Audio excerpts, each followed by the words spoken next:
আজকে অতীব আলোচিত মামলা নুসরাত হত্যা মামলার আপিল রেফারেন্স নিষ্পত্তি হলো। তৎকালীন সময়ে আলিম পরীক্ষার্থী, যিনি ইতিপূর্বে দুটি পরীক্ষা দিয়েছিলেন, ঘটনার দিন তার আরবি প্রথম পত্রের পরীক্ষা ছিল। এই হতভাগ্য ছাত্রীর নাম হচ্ছে নুসরাত জাহান রাফি, যারা আপনারা সবাই নুসরাত বলে জানে এবং বাংলাদেশের মানুষের কাছে নুসরাত হত্যাকাণ্ড বলে পরিচিত।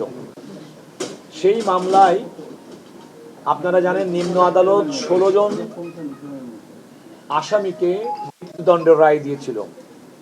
সেই 16 জন মৃত্যুদণ্ডের রায়ের পরে আপনারা এও জানেন যে আমাদের ফৌজদারি ব্যবস্থায় নিম্ন আদালত কোনো ব্যক্তির মৃত্যুদণ্ডের রায় দিলে যতক্ষণ না পর্যন্ত সুপ্রিম কোর্টের আপিল হাইকোর্ট বিভাগ সেই দণ্ডটা মঞ্জুর না করেন রেফারেন্স আকারে, ততক্ষণ পর্যন্ত দণ্ড কার্যকর হয় না।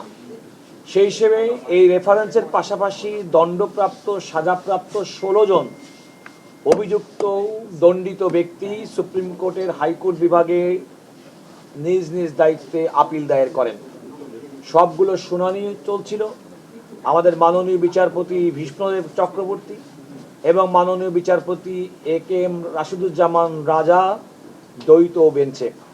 আপনারা জানেন অতি সম্প্রতি রামিসা হত্যাকাণ্ডের পরে বাংলাদেশের মাননীয় প্রধান বিচারপতি নারী এবং শিশু নির্যাতন আইনের অধীনে মৃত্যুদণ্ডপ্রাপ্ত মামলার ক্ষেত্রে রেফারেন্স এবং আপিল শুনানির জন্য বিশেষ বেঞ্চ গঠন করেছেন। এটি হচ্ছে সেই বিশেষ বেঞ্চ।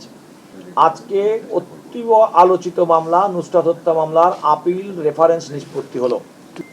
আদালত এই মামলায় 16 জন নিম্ন আদালত কর্তৃক মৃত্যুদণ্ডপ্রাপ্ত আসামির মধ্যে 2 জনের মৃত্যুদণ্ড বহাল রেখেছেন।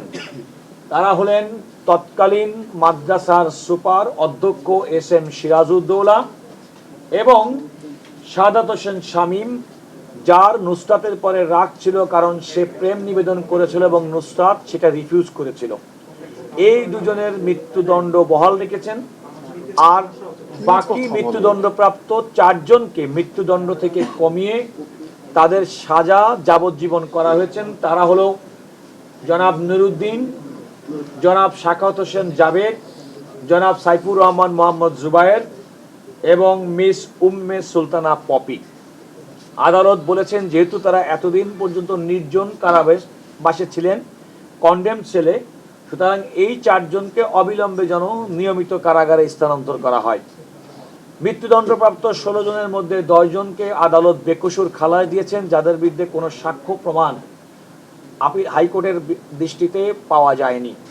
তারা হলেন কামরুন নাহার মনি, ঘটনার সময় যিনি গর্ভবতী ছিলেন, হাফেজ মোহাম্মদ আব্দুল কাদের, মহিউদ্দিন শাকিল, ইমরান হোসেন মামুন, আব্দুর রহিম শরীফ, মোহাম্মদ শামীম 2, কারণ শামীম একজন, যার নাম হচ্ছে সাদাত হোসেন শামীম, তাকে মৃত্যুদণ্ড দেওয়া হয়েছে।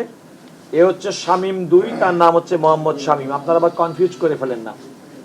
ইফতেখার উদ্দিন রানা, রুহুল আমিন, আফসার উদ্দিন এবং মাকসুদ কাউন্সিলর, এই 10 জনকে বেকসুর খালাস দেওয়া হয়েছে।